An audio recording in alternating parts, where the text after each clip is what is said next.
ايه عادي عادي استلم انت.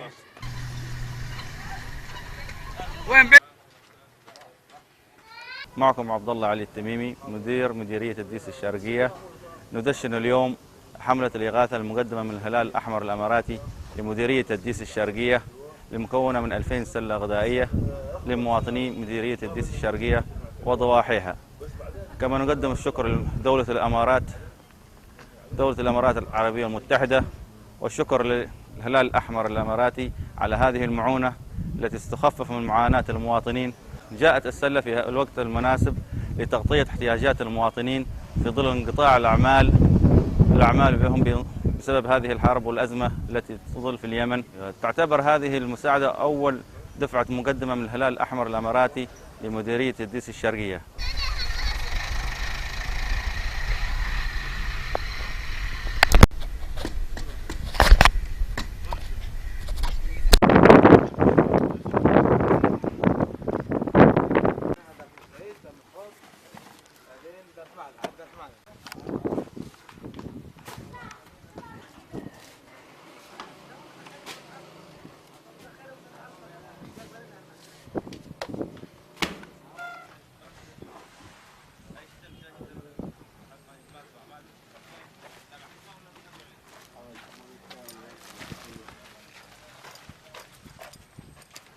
بسم الله الرحمن الرحيم. طبعا فريق الهلال الأحمر الإماراتي يستأنف أعماله مساء اليوم بتدشين توزيع 2000 سلة غذائية بمديرية الديس الشرقية وضواحيها، وبإذن الله تعالى ستتوالى هذه المعونات الغذائية على كافة المناطق التي لم تصلها المعونات، وسيتم الاستمرار لكل المناطق حتى البعيدة منها والريفية.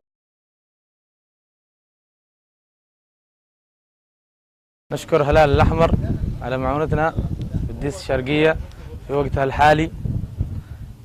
شكرا، جزاكم الله خير. كثر الله خيركم، ما قصرتكم، جزاكم الله خير، الله يكثر في خيركم ويزيد في باقي أكبر.